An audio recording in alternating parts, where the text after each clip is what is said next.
Eu estava conversando com um amigo meu, que faz a investigação. Aí eu perguntei, vem cá, e a situação? Ah, não tem nada a ver ele.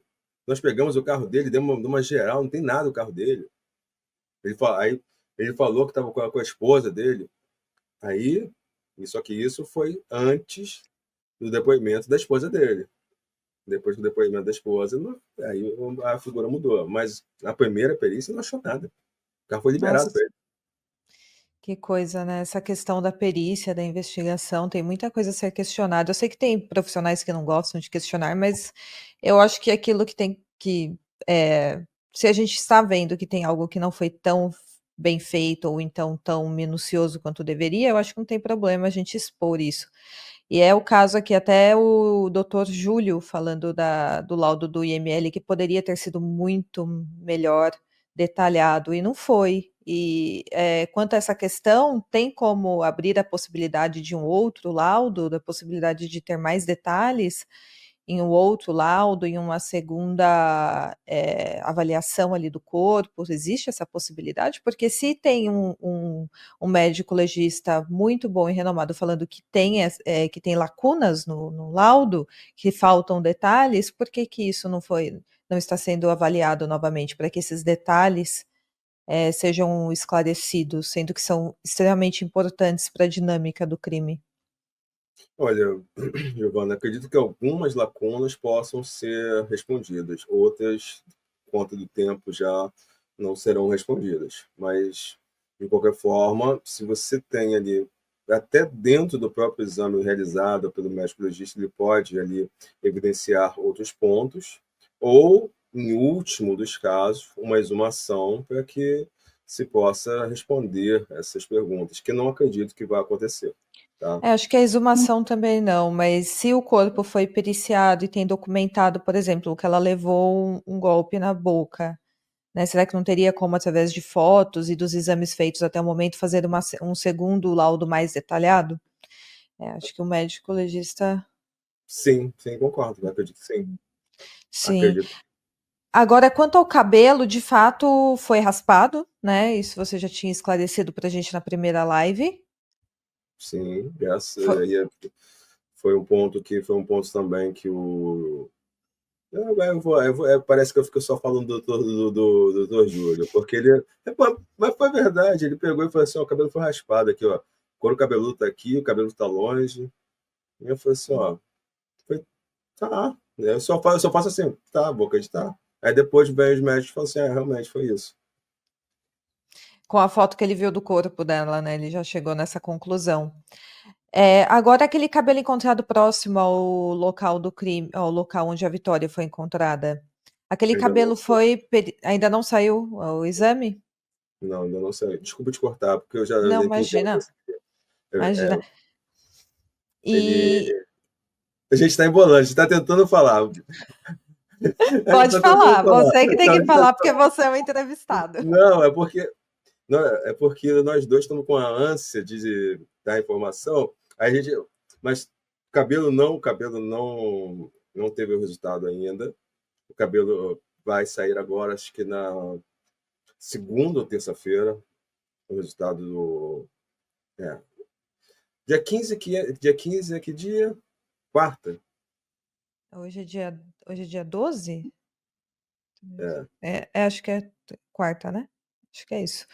Então já vai sair na próxima semana, a gente já tem o resultado se aquele cabelo encontrado a cerca de 20 metros do corpo da Vitória era dela ou não. Mas era um tufo pequeno de cabelo, né? Pela quantidade de cabelo ali que a Vitória tinha, o cabelo dela foi raspado e talvez queimado, enfim, foi descartado em alguma outra área, né? Acredito que sim. Aquele ponto onde foi encontrado é muito interessante esse material. Depois, se você quiser, eu vou te mandar aqui.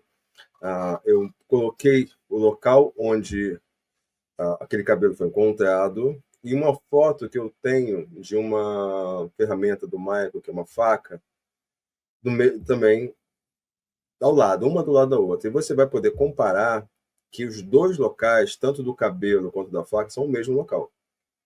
Hum, Interessante. Inclusive, você vai, se você quiser fazer uma análise mais profunda, você vai reparar que a pedra em que a faca está apoiada está quebrada no local onde o cabelo foi encontrado. Eu vou te mandar aqui para você ver. Manda. Mas assim, essa foto, ela foi tirada antes do crime? A da faca, sim. A foto da faca foi tirada antes do crime, como se ele já estivesse ido no local, talvez até premeditando o crime. Ou talvez no Premeditado. local que ele costumava estar, de repente. Eu acredito que aquele local ali é o porto seguro, seria o porto seguro dele. Um local que ele acreditaria que poderia levar seus crimes e que não tivesse a ser descoberto. Só que vamos lembrar de um outro ponto, Giovana, que aí vem tipo, da confissão dele, é que ele diz que o corpo foi enterrado. Sim. Olha a situação. Isso foi quando nós fomos conversar aqui. Ele foi enterrado, beleza? O corpo não estava enterrado.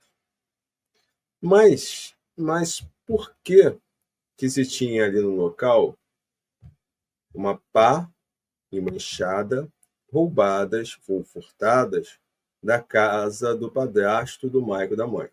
Porque essas ferramentas foram encontradas lá. Foram colocadas posteriormente, só para servir de provas? Alguém colocou lá e plantou? Não sei. Ou aquelas ferramentas foram levadas por terceiros e não foram utilizadas e largadas lá. Mas aí bate um outro ponto. O Michael falou com tanta certeza que ela havia sido enterrada que das duas, uma. A pessoa que o ajudou disse que enterrou e ele acreditou nessa informação,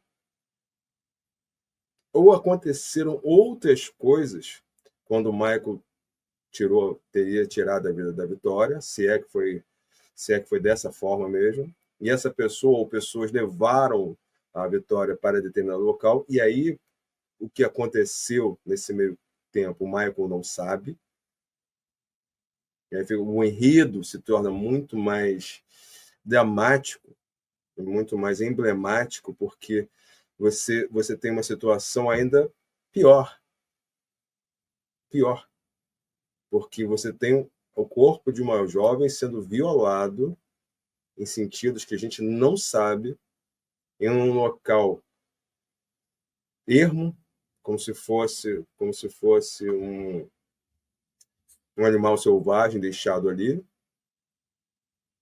e que o Michael recebe uma informação de que ela teria sido enterrada, coisa que não foi, porque não, ela está fora, completamente fora, não está suja de terra, o corpo não foi lavado. Respondendo muitas perguntas que as pessoas fazem, essa é a pergunta. O corpo foi lavado? Não, não foi lavado. Ela realmente não foi enterrada. Tá? Certo. Eu recebi essa informação, agora essa informação exclusiva que eu estou trazendo para vocês. Eu fiz questão de perguntar. O corpo não foi lavado, ela nunca esteve sob terra. Então, de fato, ela nunca foi enterrada, o que também revela uma mentira aí no depoimento do Michael. E o depoimento do Michael, me parece que ele não sabe exatamente nada do que aconteceu. Eu acredito que ele esteja envolvido no crime, só para deixar claro, ele está envolvido, eu acredito, mas ou ele mentiu no seu depoimento para deixar claro, de alguma forma, que ele estava mentindo, igual o Guilherme de Pádua fez, que o Guilherme de Pádua Exato. falava, né, que a minha esposa não está envolvida, para de alguma forma colocar a dúvida na cabeça do policial de que ela pudesse estar envolvida. O Guilherme de Pádua fez isso. Então eu penso nessa possibilidade do Michael. Ele pode ter mentido na dinâmica do crime, então ele sabe exatamente como ocorreu e ele não quis deixar claro como ocorreu para que deixasse claro que ele está mentindo e de alguma forma ele poder ser inocentado com base nisso. Ou então ele de fato não esteve presente em todos os momentos desse crime. E isso coloca também outras pessoas na cena do crime, porque se ele não estava, alguém estava. Se não foi ele que levou a Vitória até o local onde ela foi encontrada, alguém levou. E mais de uma Ex pessoa, né? Pelo que temos até agora de informação, pela forma que ela foi encontrada, né? Uma possibilidade. Exatamente, exatamente, Giovana. Esse depoimento dele, se você prestar um pouco mais de atenção, ele fala que ele faz um caminho que é bem tortuoso até chegar ao ponto em que ele descarta o corpo da Vitória. Esse caminho é complicadíssimo de fazer, ainda mais no horário em que ele disse que teria realizado. Sendo que ele, já que ele estava no porta-malas, ele poderia ter feito um outro caminho muito mais rápido. Então, já começa por esse ponto. Se ele tem as ferramentas ali, como é que ele levou as ferramentas? Ele deixou. A gente está falando de um corpo inerte, de uma pessoa que não é tão leve, num local que você tem ali, do ponto onde o carro mais se aproxima ao ponto em que ela foi encontrada, pelo menos 30 metros. Você então tem que carregar durante 30 metros aquela pessoa, você tem ali um terreno totalmente acidentado, totalmente complicado, inclusive de andar sozinho, de dia, ainda mais à noite, carregando outra pessoa. Você tem ferramentas a serem levadas, você tem que saber onde cavar, como cavar, iluminar. Você não tem e depois você tem ali a saída dele para trabalho. Você não tem esse tempo todo. O tempo ele não para ao bel prazer da pessoa para ele efetuar uma atividade, ele continua correndo. Então, não tem como satisfazer essas lacunas com o tempo que ele teve. Certo. E a questão, essa é uma questão primordial.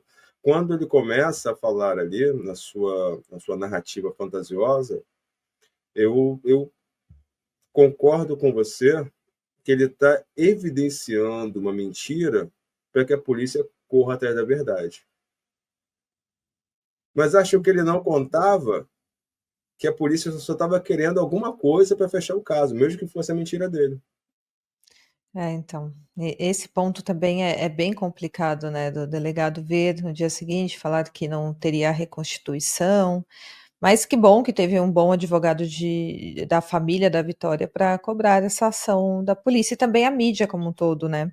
Sim, Aí a gente vê o importante trabalho da mídia em relação a isso.